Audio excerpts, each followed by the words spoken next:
Assalamualaikum warahmatullahi wabarakatuh. Bismillahirrahmanirrahim. Alhamdulillahilladzi 'allamal Qur'ana khalaqal insana 'allamahul bayan wa faddala habibahu 'alar rusuli bi inzalil Qur'an wa karrama ummatahu ala sairil umami bi tilawatil Qur'an. Assalatu wassalamu ala sayyidina Muhammad wa ala alihi wa ashabihi bi adadi asraril Qur'an, amma ba'd. Yang kami hormati jajaran penasehat takmir Masjid Jamiatin, hadir Pak Mus. Yang kami hormati Ketua Takmir Masjid Jamiatin Bapak Dr. Mukhlis MPD. Yang saya hormati Bapak Ketua RT, hadir RT 2, RT 3. Yang kami hormati segenap jajaran pengurus Yayasan Atin Ainun Nafi, bapak-bapak, ibu-ibu, dan adik-adik sekalian yang dimuliakan Allah Subhanahu wa taala. Alhamdulillah, malam hari ini kita bersyukur kehadirat Allah Subhanahu wa taala karena bisa melanjutkan kembali pengajian tafsir Al-Quran dan juga khatmil Quran yang malam hari ini memasuki putaran ke 39. Alhamdulillah, mudah-mudahan keistiqomahan kita ini membawa barokah minad dunya hatal akhirah, amin Allahumma. Tidak lupa salat dan salam kita sampaikan kepada junjungan kita Nabi Agung Muhammad SAW sebagai pemimpin kita, teladan kita, uswatun hasanah kita, yang telah membawa kehidupan kita minaz zulumati ilan nur, dari masa-masa kegelapan, kebodohan, menuju kehidupan yang penuh dengan ilmu pengetahuan dan penuh dengan pencerahan. Semoga kita semua senantiasa terbimbing menuju jalan kebahagiaan minat dunia hatal akhirah, amin ya robbal. Bapak Ibu yang saya hormati, pengajian tafsir malam hari ini melanjutkan ayat yang kelima, dan saat ini kita memasuki ayat 6. A'udzubillahi minasyaitonirrajim. Bismillahirrahmanirrahim. Innal ladzina kafaru sawa'un 'alaihim a'andzartahum am lam tunzirhum la yu'minun. Sesungguhnya orang-orang yang kufur itu sama saja bagi mereka. Apakah engkau Muhammad beri peringatan atau tidak? Engkau beri peringatan, mereka tidak akan beriman. Di dalam tafsir ayat ini kami kutip dari tafsir As-Sirat yang memang menjadi rujukan kita. Ikhtalafa ahlut ta'wili fi man uniya bihadhil ayah. Para ahli takwil, para ahli tafsir berbeda pendapat tentang siapa yang dimaksud dengan innalladzina kafaru. Jadi orang-orang yang kafir yang oleh Nabi diberi peringatan atau tidak diperingatan itu kok sama saja atau podo wae. Itu menurut ahli tafsir ada perbedaan pendapat. Siapa yang dimaksud alladzina kafaru itu? Menurut Ibnu Abbas, orang-orang kufur itu adalah innalladzina kafaru bima unzila ilaika mir rabbik wa in qalu inna qad amanna bima qad ja'ana min qablik. Orang-orang kafir yang dimaksud dalam ayat tersebut menurut Ibnu Abbas yaitu orang-orang yang ingkar kepada apa yang diturunkan kepada Rasulullah Muhammad SAW, yaitu Al-Quran. Mereka itu adalah orang-orang yang ingkar kepada Al-Quran, meskipun mereka mengatakan bahwa mereka itu beriman kepada apa yang diturunkan sebelum Al-Quran. Jadi menurut Ibnu Abbas yang dimaksud di dalam ayat Al-Quran ini wong sing ora percaya karo Quran tapi dheweke iki percaya karo kitab-kitab sebelum Al-Quran. Ini yang dimaksud. Lah itu diberi peringatan utawa tidak diberi peringatan iku padha wae alias sami mawon. Lalu kemudian ini karena orang-orang tersebut merasa yaitu menutup diri atau tidak mau mengakui, dan mereka itulah orang-orang Yahudi dan Nasrani. Nah, orang-orang Yahudi dan Nasrani ini memang menjadi asbabun nuzul dari turunnya ayat ini.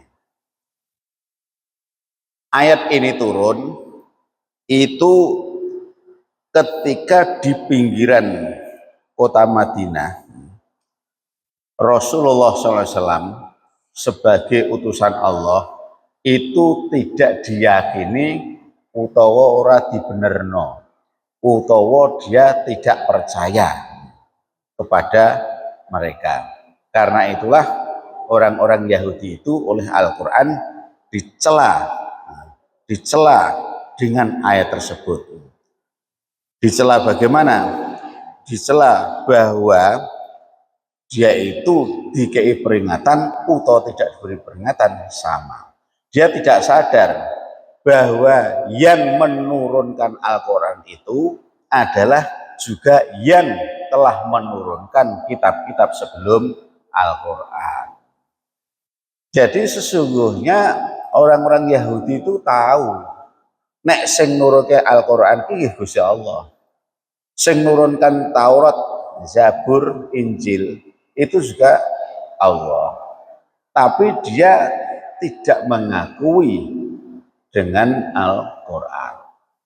Ini adalah makna atau maksud dari innalladzina kafaru yang ada di dalam ayat 6 Al-Baqarah tadi.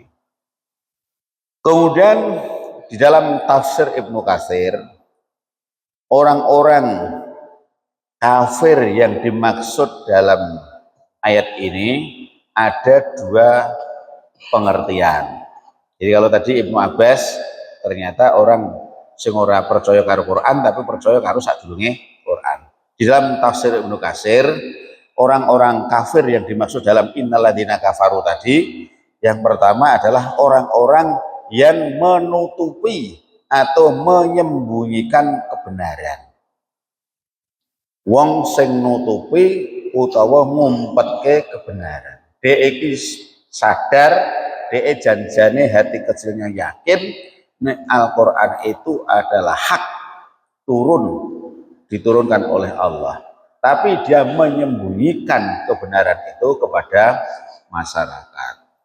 Dan itu sesuai dengan makna kafaro itu sendiri. Jadi kafaro atau kafir itu artinya menutup. Itu makna secara etimologi, secara kata itu menutup. Nah, menutup kebenaran sehingga karena dia menutup dan menyembunyikan kebenaran akan Al-Quran tadi, sehingga dia juga menolak untuk menerima dan mengamalkan Al-Quran. Ini pengertian yang pertama. Jadi kata kuncinya itu menutup kebenaran atau menyembunyikan kebenaran. Kemudian pengertian yang kedua menurut tafsir Ibnu Katsir, orang yang ingkar terhadap Al-Quran ini adalah mereka yang menolak atau menyanggah kebenaran Al-Quran sebagai wahyu Allah. Kalau tadi kata kuncinya menyembunyikan, yang kedua menyanggah atau menyangkal Al-Quran. Ini sudah lebih maju, artinya lebih maju dalam pengertian ora sekedar ngumpet ke, tapi wis wani melawan dan menyanggah tentang kebenaran Al-Quran. Itu yang dimaksud innalladzina kafaru. Nah, orang-orang yang dalam kategori apa yang disampaikan oleh Ibnu Katsir dan juga Ibnu Abbas itu adalah sebagian para pendeta Yahudi, dan yang kedua adalah orang-orang munafik dari suku Aus, Khazraj dan Quraidah. Jadi orang-orang Yahudi di Madinah itu ada tiga, ya. Ada suku Aus, ada suku Khazraj, ya. Ada suku Quraidah. Suku Aus itu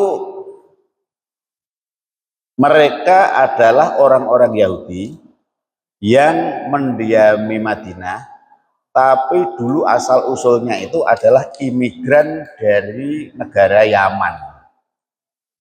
Dari negara Yaman, mereka adalah masyarakat atau rakyat dari Raja Maharani Balkis yang dulu pernah kita sampaikan.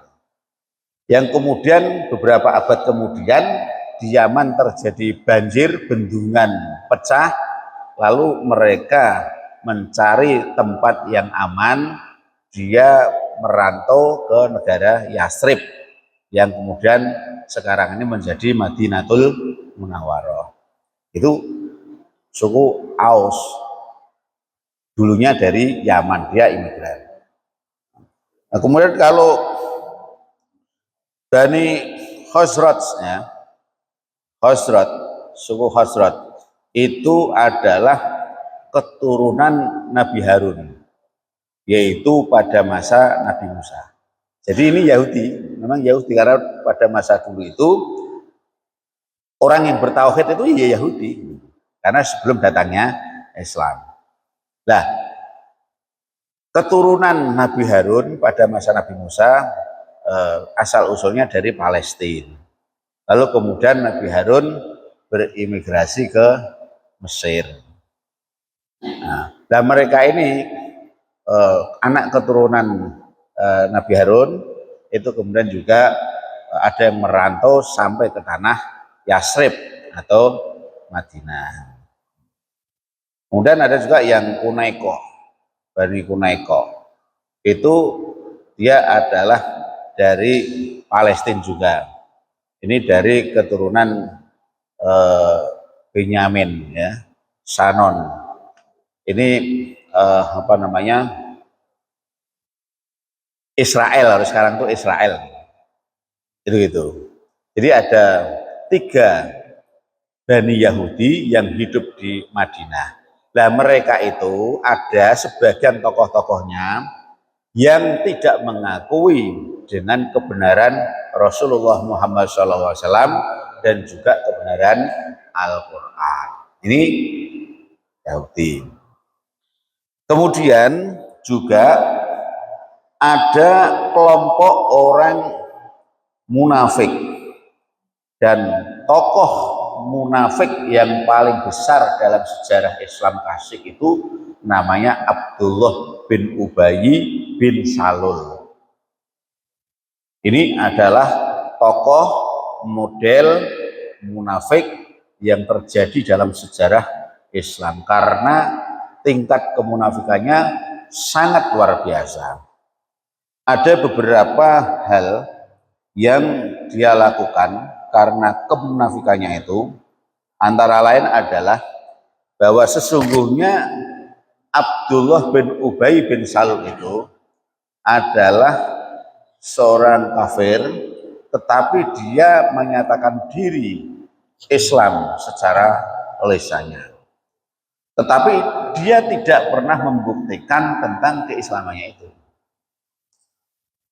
Kemudian yang kedua, yaitu pada saat perang Uhud, perang melawan kafir Quraisy, itu yang namanya Abdullah bin Ubay bin Salul, di saat ketegangan perang terjadi, dia justru menarik pasukan sebanyak 300 orang itu, menarik diri, dan dia tidak mau berperang membela kepentingan Islam.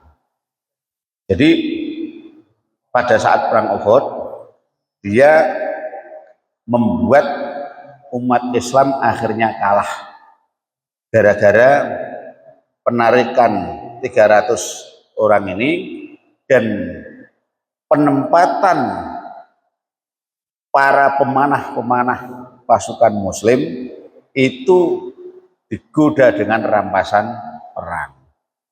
Sebetulnya posisi awal perang Uhud itu meh wae menang kaum muslimin. 1000 banding 10.000 pasukannya. Kafir Quraisy itu 10.000, kaum muslimin 10.000. Dan itu mau mengulangi kemenangan perang Badar. Perang Badar itu kaum muslimin pasukannya hanya 313. Kaum kafir Quraisy itu ada 1000.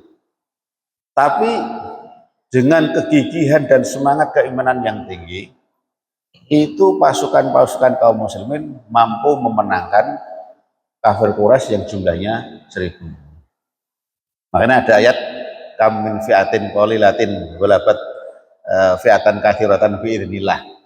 Boleh jadi sing jumlahe sithik iku iso ngalahno sing jumlahe akeh bi idznillah karena izinnya Allah.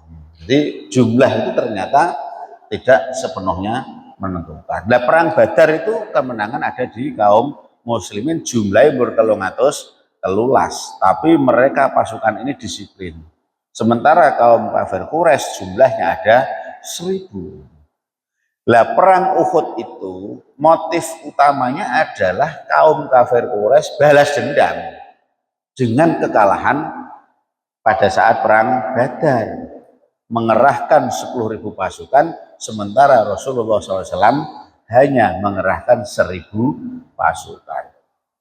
Tetapi pada saat awal penempatan posisi-posisi penting itu ada di tempat-tempat yang tinggi itu, membuat posisi kaum muslimin sebetulnya hampir menang. Tapi kemudian ada tokoh munafik ini namanya Abdullah bin Ubay bin Salul yang kemudian menarik 300 pasukannya dan dia digoda dengan rampasan perang. Akhirnya berbalik, tempat-tempat yang strategis itu diambil alih pasukan kafir Quraisy. Akhirnya tertekanlah sampai di perang Uhud ini terbunuhnya Hamzah. Hamzah merupakan paman Rasulullah Shallallahu Alaihi Wasallam. Itu sampai di bedel. Itu kalau di Arab sana di Uhud itu kan banyak orang menangis ketika di Uhud itu karena mengenang bagaimana pasukan Rasulullah, terutama Rasulullah sendiri cedera pada saat itu dan Hamzah pamannya itu mati terbunuh dan itu sampai hatinya di bedel, dimakan sama orang, saking balas dendamnya, saking sengite ini. Itu kalau ketika orang umroh atau pas di sana gitu mengunjungi itu banyak yang menangis saya lihat. Kemudian Abdullah bin Ubay, kemunafikannya itu juga dia tunjukkan dengan menfitnah istri Rasulullah SAW yang merupakan putri Abu Bakar difitnah berselingkuh dengan salah seorang sahabat Nabi yang bernama yaitu Sofwan bin Mu'attal. Dalam satu peperangan tertentu, Rasulullah didampingi oleh istrinya Aisyah. Pada saat perjalanan pulang, Aisyah pulang dengan ditandu oleh pasukan. Tetapi Sayyidah Aisyah ini pengen buang hajat. Kemudian beliau mencari tempat, tetapi dia kehilangan arah. Kemudian Sofwan bin Mu'attal ini adalah salah seorang sahabat Nabi yang memang mendapatkan tugas meneliti. Dia pasukan terakhir yang selalu meneliti kalau ada yang tertinggal. Nah, pada saat itulah Sayyidah Aisyah itu capek tertidur, kemudian oleh Sofwan bin Mu'attal ditemui di situ, kemudian diminta menunggang kuda yang sudah disiapkan dan jaraknya jauh dari rombongan yang sudah berjalan, dimanfaatkan oleh namanya Abdullah bin Ubay bin Salul. Difitnah, ini ternyata berduaan bahasanya saring ngoten. Nah, ini yang kemudian menimbulkan persoalan yang cukup serius. Jadi sampai menfitnah istri Rasulullah SAW. Kemudian juga yang namanya Abdullah bin Ubay ini adalah dia tidak segan-segan membangun konspirasi dengan kaum kafir Quraisy untuk membunuh Rasulullah Shallallahu Alaihi Wasallam. Nah, ini makanya dia terkenal dalam sejarah Islam itu tokoh munafik yang terbesar. Nah, pendeta-pendeta Yahudi yang termasuk tadi yang saya sampaikan sebelumnya, itu tokohnya adalah Ka'ab bin As'ad Al-Quraidhi. Dia adalah pemimpin Bani Quraidah. Kemudian juga Hais bin Qais. Itu adalah tokoh pendeta Yahudi dan munafik. Jadi dua inilah yang di dalam keterangan Ibnu Abbas dan juga tafsir Ibnu Katsir, ya, Ibnu Katsir menjelaskan tentang pengertian tafsirnya tadi itu, yaitu pendeta Yahudi yang bernama Ka'ab bin As'ad Al-Quraidhi, kemudian Hais bin Qais, dan juga pendeta-pendeta Yahudi dari tiga suku itu. Kemudian tokoh munafiknya adalah Abdullah bin Ubay. Nah, mengapa Allah kemudian mengecam, mencela para pendeta Yahudi yang ingkar terhadap ayat ini? Liya'lamu annalladzi aqla'ahu ala ilmin dalika walladzi anzalal kitaba ala Musa.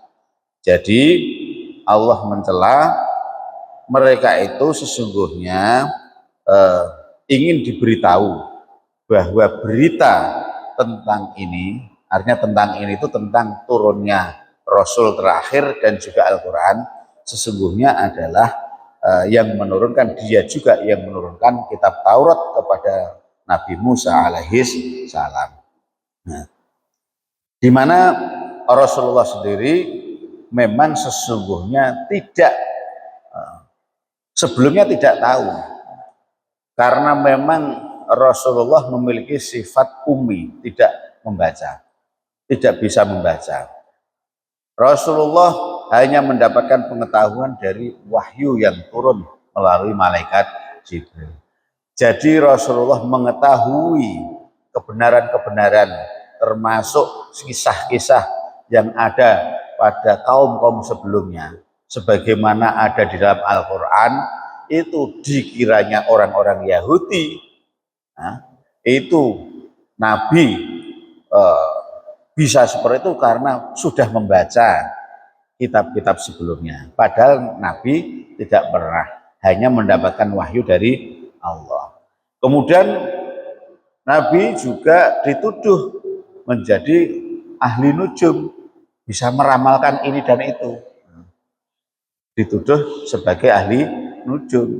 Nah ini karena mereka ini sekali lagi tertutup kebenaran untuk menerima Rasulullah SAW dan juga Al-Quranul Karim.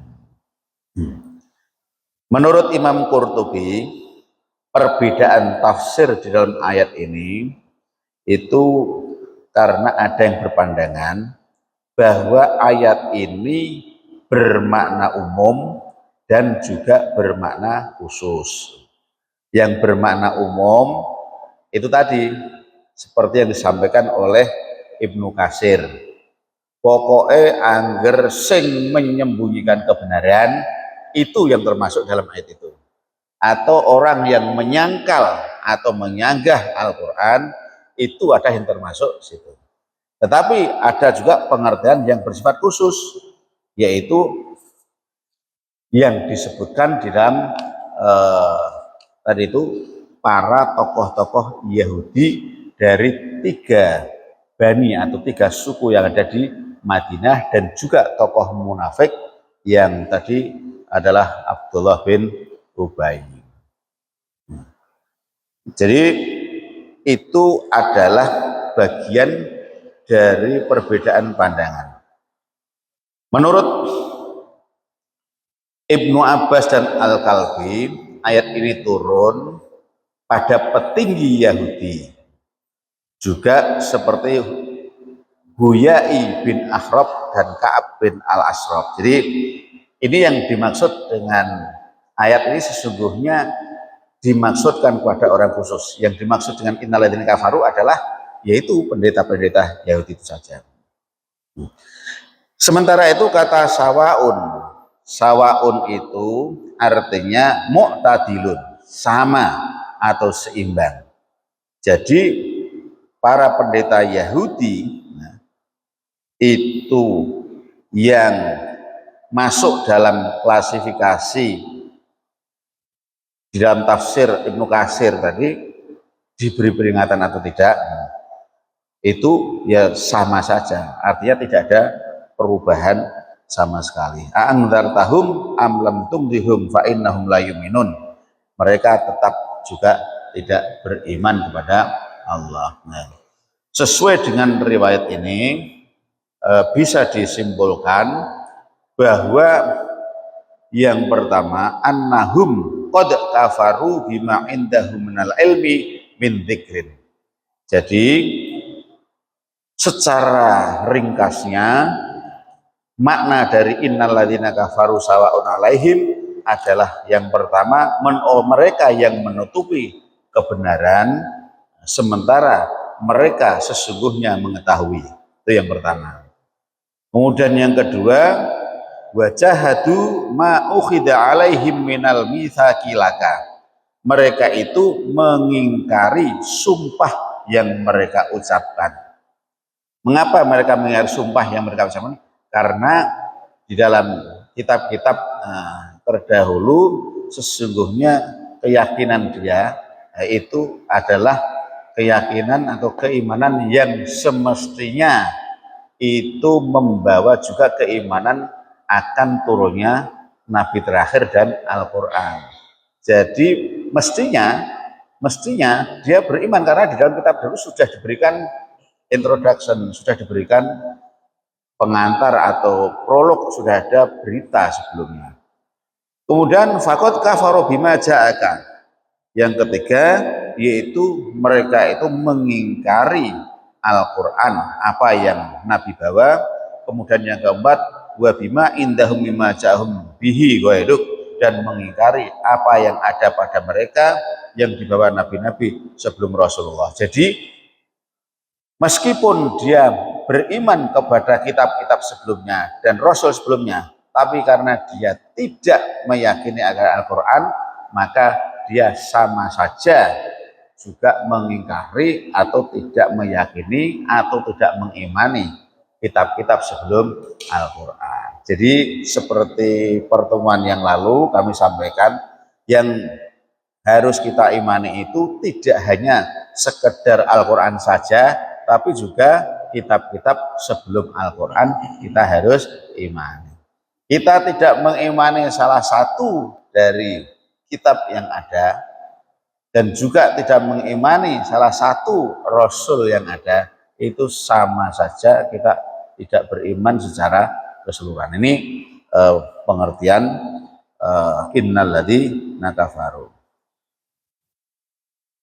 Jadi fakaifa yasma'una minka ingdaran wa tahdiran. Bagaimana mungkin dia mau mendengar pengetahuan dan mau mendengar berita, dan dia pasti akan menolak semua itu. Jadi karena semua itulah membuat mereka pada akhirnya tidak yakin terhadap Al-Quran dan Rasulullah Muhammad SAW. Inilah ayat yang ke-6, pengertian yang kita cuplik dari tafsir Asy-Syirat. Mudah-mudahan membawa manfaat untuk kita semua. Amin Allahumma amin. Demikian, dan seperti biasa mari kita tutup dengan membaca sholawat Yasin. Shallu ala Muhammad. Sallallahu ala Yasin Ahmad al-Hadi al-Amin. Sallallahu ala Yasin Ahmad al-Hadi al-Amin wa alihi al-muqarrabin wa sahbihi wa tabi'in wa alihi al-muqarrabin wa sahbihi wa tabi'in.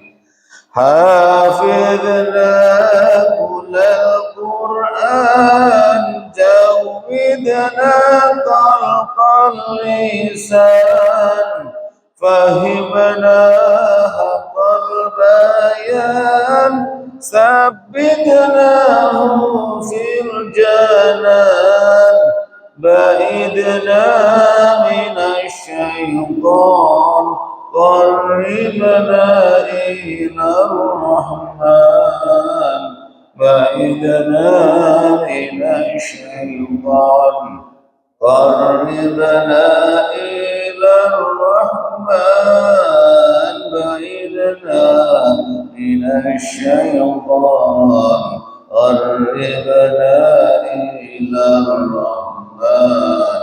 Sallallahu ala Yasin Ahmad al-Hadi al-Amin.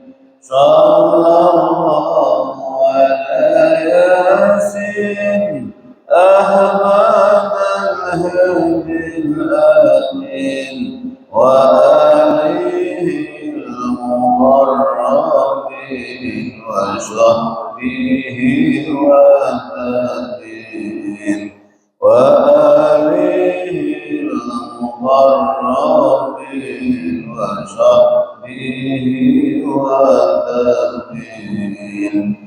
أعدنا من النسيان واختمنا على الإيمان والثقال في الميزان واللقاء بالغفران والدخول في الجنان والنظر بالرضوان والدخول في الجنان والنظر بالرضوان والدخول في الجنان والنظر بالرضوان. صلى الله على ياسين أحمد الهادي الأمين. صلى الله على ياسين أحمد الهادي الأمين. آله المقربين وصحبه والتابعين وآله المقربين وصحبه والتابعين. Demikian Bapak Ibu sekalian, semoga apa yang kita kaji malam hari ini membawa barokah untuk kita semua. Amin ya rabbal alamin. Wallahu taufiq ila aqwamit thoriq. Wassalamualaikum warahmatullahi wabarakatuh.